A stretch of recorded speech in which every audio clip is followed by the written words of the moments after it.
Hello, thank you for watching my channel today. My name's Sarah and my channel is called Your True Shelf, and I'm going to do an April at the moment video today. So lots of other booktubers do at the moment videos where they talk about what they're watching, reading, enjoying, and generally catch up about what they've been doing that month. And I haven't done one of these before, but I thought I'd just give it a go, see how it goes. So this month I've just had a week of annual leave, which has been really lovely.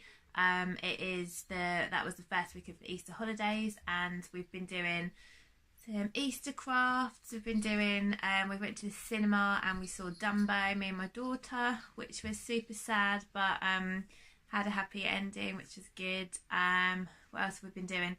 I had a cinema trip to see Fisherman's Friends again because I enjoyed it so much the first time, and I've caught up with my parents. They came to visit one day, so we just had a really nice lovely week. What else have I been doing? So I've been reading at the moment. I'm reading this one, which is My Year of Rest and Relaxation by Ottessa Moshfegh. So this is about a girl who I don't actually think that we found out her name. Don't think so.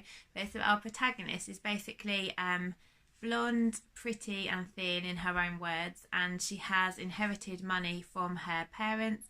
She lives in Manhattan, and she is basically deciding to take a year off life by seeing this psychiatrist who is prescribing her a crazy cocktail of drugs so that she can basically just spend virtually all of her time asleep for a year. And I thought that I would hate this book because I thought she sounded really kind of privileged, and I thought she was going to be like a spoilt brat and that she'd just be really moany about her privileged existence. But actually it's really, really good. It's cutting and witty and funny, and she it's just like a really original writing style. It makes you giggle, even though it's when it's talking about sort of not that dark stuff but fairly dark stuff. Just how she phrases it makes you laugh. Yeah, I'm really enjoying it. It's really easy to read. I'm about 100 pages in, so I'm just over a third of the way through, and this is on the Wellcome Prize shortlist. So yeah, I'm really enjoying this, which is a lovely surprise. On audiobook, I'm listening to My Name is Leon, which I've been listening to for quite a long time because with audiobooks, I listen to them on the way to work, and my commute to work is under 10 minutes, so very short. And I listen to them when I'm doing home visits, but if home visits are, again, quite local to the surgery, then that's only a few minutes. So when I used to work at my previous practice, I had like a 45-50 minute commute, so I got through them a lot quicker. When I'm at home, I tend to watch booktube videos or listen to podcasts. And sometimes as well when I'm in the car, I just want to listen to music or I want to listen to a podcast. And so I take a long time to get through audiobooks. One thing I really like doing, which I haven't done for quite a while now, is I love doing jigsaw puzzles and listening to audiobooks while I do those. So if I have a stint, because I've got a really lovely puzzle that I got for Christmas, which is all of a bookshop. So if I have a stint of doing that, then I'll crack on quite a lot. But My Name is Leon is basically about a couple of boys. One is a baby, one is 11-ish, and their mum has postnatal depression and is unable to care for the boys, and so they go into the adoption system. And Leon is mixed race, and he's the older boy, and his brother Jake is white and he is a baby, and it's about how somebody wants to adopt Jake and not Leon. And it's all told from Leon's point of view. It's fairly heartbreaking, but because it's told from a child's perspective, he doesn't kind of view it in that way, and you really feel the emotions that he feels, and you see the world through his eyes really well. So I'm really enjoying it. It's narrated by Lenny Henry, who does a fantastic job. It's just slow going for me just because I don't listen that much at the moment. Other things I'm listening to, so I am listening quite a lot to Super Soul Sessions at the moment, which is Oprah's podcast. So three that have been really good for me at the moment. One is an interview that she did with Bradley Cooper, which was fascinating. He's such a amazing guy, and he was talking about his father's death, and he was talking about A Star Is Born, and his kind of progression and development as a person in life. He was amazing to listen to. That was really good. I then listened to one with Gary Zukav and his wife Linda Francis, which was about spiritual partnerships. And just find it. Ooh. So I have got the book Spiritual Partnerships, which I got a while ago and haven't yet read. And Gary Zukav wrote one of my favourite ever books called The Seat of the Soul. And so this is one of the ones I'm going to get to really soon. I want to do some work on relationships because I feel like I do quite a lot of work on parenting, and when you're a parent, your relationship gets kind of pushed to one side a little bit.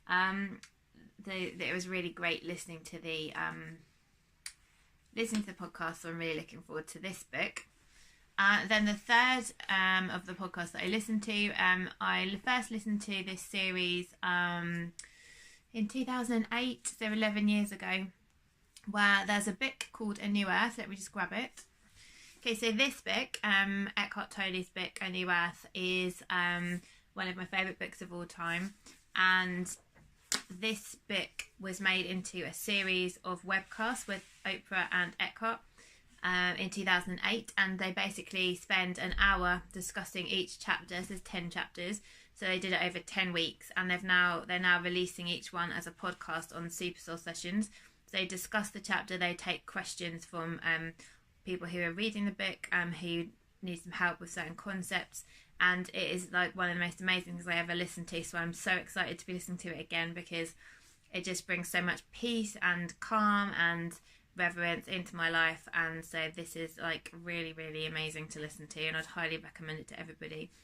So that's what I've been listening to. What have I been watching? I don't watch a lot of TV at all, because I spend most of the time reading.